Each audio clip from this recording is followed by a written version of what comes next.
Thanks for watching News 12 on your side. Parker's Kitchen is my new daily coffee stop. Gourmet beans are freshly ground for every cup. Get your own cup of great tasting, freshly brewed coffee at Parker's Kitchen. Live from Augusta, you're watching News 1226 this morning. Georgia crews tackling busy state roads again this morning ahead of a second round of winter weather just a week apart from one another. What you need to know just ahead. Plus, a big day in the books for President-elect Donald Trump. He'll be sworn into office today as the 47th president. Details from Washington as preps get underway coming up. And today is a National Day of Service as the nation honors Reverend Dr. Martin Luther King Jr. and his fight for racial equality. Ways you can show your support next. But first, good morning. It is 6 o'clock on your Monday to start to a brand new week. I'm Ashley Campbell. As we send things over to Tim, it is extremely cold and it's not going to get any better. Yeah, it's going to take a while to get out of this really cold air. The period between now all the way through about early Thursday. We're talking about the first alert weather day that will go into effect. Winter weather setup for the southeast coming up shortly. New this morning, a second arrest has been made in connection to the deadly armed robbery and shooting at a Lumpkin Road smoke shop just a week ago. The Burke County Sheriff's Office says Antoine Herndon came forward yesterday evening in the shooting death of Abdallah Rubey at his smoke shop. Richmond County investigators say that Herndon gave them enough information to be charged in connection to the deadly robbery. Burke County deputies say that the third suspect is Terry McLennan. He is still on the run. The first suspect arrested was Terrence Walker. If you have any information regarding this case, call the Burke County Sheriff's Office.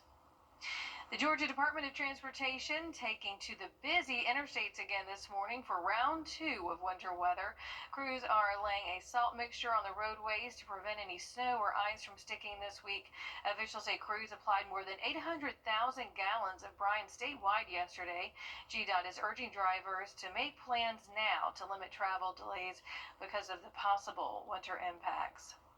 And as your first alert meteorologist, Tim Strong, just told us, temps are below freezing. They're going to get below freezing, and it's only going to get worse as we inch closer to the days ahead. Parts of the CSRA will be under a winter storm watch tomorrow and Wednesday. This means a lot of people will be scrambling to find a warm place to seek shelter. Your Audrey Dickerber joins us now live at the Salvation Army Center of Hope, one of many warming centers in the area at no cost. Audrey?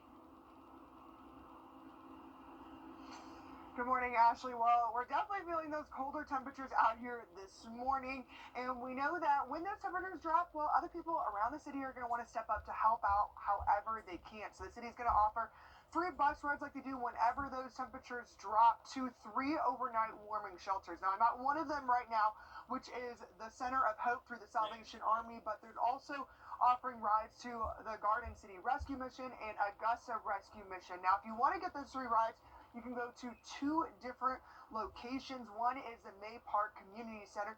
The other is the Broad Street Transfer Center. And those are 2 that you can go to get those rides. But if you're also feeling cold during the day, there's options for that as well. Take a look at these options on your screen. As far as the daytime warming centers go, you can warm up at Carrie J. May Center, Bernie Ward Center, Blythe Center, Henry Brigham Center, and Sand Hill Center. You can also go to May Park, McBean Center, W.T. Johnson Center, and Warren Road Center to seek shelter. Now, you do want to be aware that the city is not offering those free rides for the daytime shelters that I just mentioned and that you're seeing on your screen. So you will have to make plans to get to those locations yourself. But that's not the case for those overnight shelters like I mentioned in the beginning. And of course, we're going to have more of those lists on our website online if you want to see more details about that too. All right, thanks for that, Audrey. Thank you for braving the cold to get this information out to those who need it. And we do have overnight and daytime warming centers that you just mentioned, Aubrey, on our website. Just search warming shelters. Again, thank you.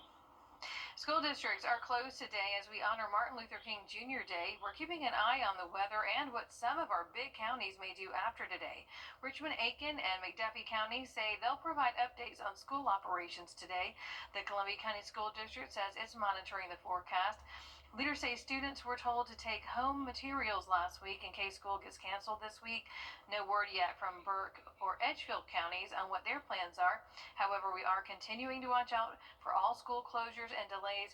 And of course, we're going to keep you updated on air and online. And you can search schools forecast on our website for a full list of school changes. And as we prepare for what's to come, now is really a great time to go ahead and download our First Alert Weather app. Once it's downloaded, you can get push notifications regarding weather updates. All you have to do is take out your phone and go ahead and scan this flow code that is right here on your screen. It's going to take you to your app store, and then you can download the app for free. During the MLK sales event Thursday through Monday at Gerald Jones Ford and GeraldJonesFord.com.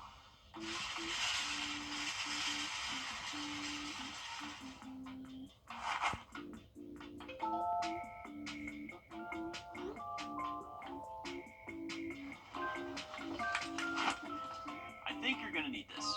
The News 1226 First Alert Weather app. It's that fast. You have sagging floors? It's the coldest time of year in the CSRA. To stay up to date on anything winter weather to severe weather, download our First Alert Weather app to get the most accurate forecast in our area. Live from Augusta, you're watching News 1226 this morning.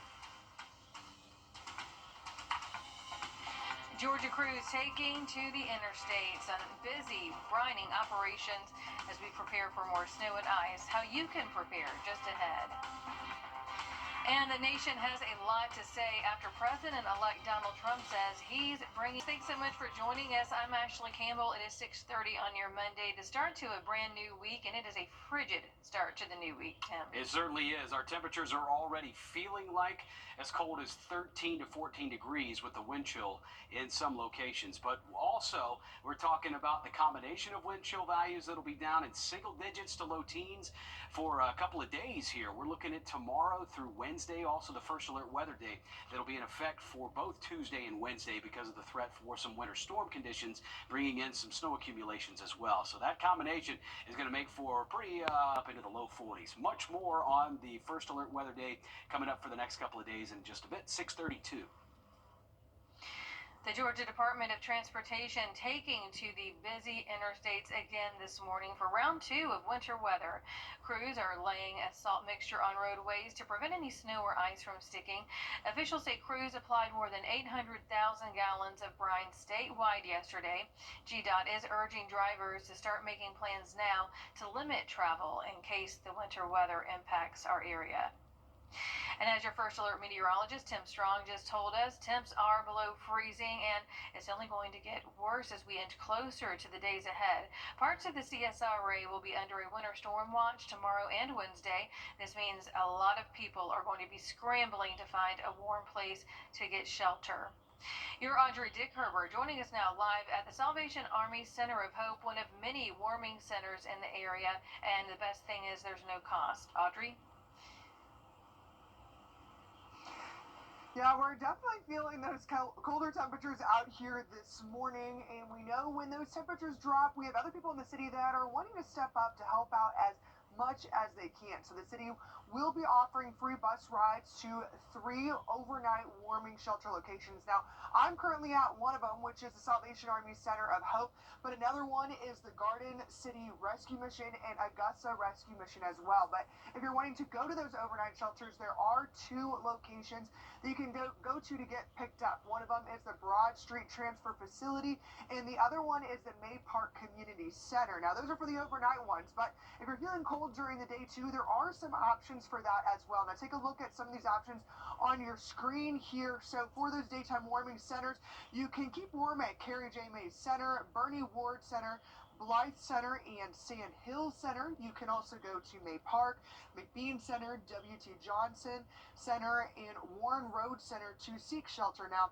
you do want to keep in mind and be aware that the city is not offering free rides to these daytime centers that I just mentioned and that are on your screen. So you are going to have to find a way to get to those locations yourself if you're wanting to stay warm during the day. But there are options for those overnight shelters if you do need a shelter to get there for free. But we do have a list of them online on our website if you need more details or where to go. That's right. It isn't. Thank you, Audrey, for braving the cold to give us this valuable information that a lot of people are going to need. And again, all you have to do is go to our website and search warming centers. School districts are closed today as we honor Martin Luther King Jr. Day.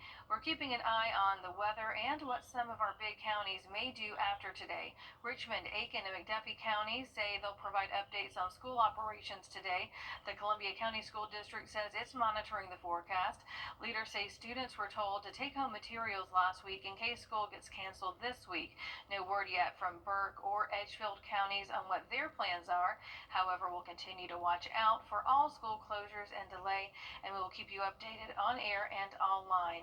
You can search schools forecast on our website for a full list of school changes. And as we prepare for what's to come, now is really a great time to go ahead and download our First Alert Weather app. Once it's downloaded, you can get push notifications regarding weather updates. All you have to do is take out your phone right now, go ahead and scan that flow code on your screen. It'll take you to our app where you can download our app store, where you can download the app for free. A man wanted in connection to a deadly Sparta shooting has been arrested.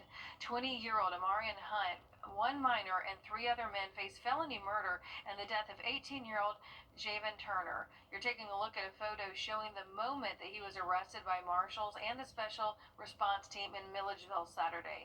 The Sparta Police Department says that shooting happened January 3rd at Broad Street and Miles Street. Officials say that the other adult suspects are 18-year-olds Darian Green and Mackenzie Edwards and 22-year-old Nehemiah Henderson. The minor is at a youth detention center. The Richmond County Sheriff's Office is searching for a man wanted for questioning in a sexual assault case. He's right there on your screen, 29-year-old Quentin Williams. Deputies say that the sexual assault happened on Sandstone Lane Friday.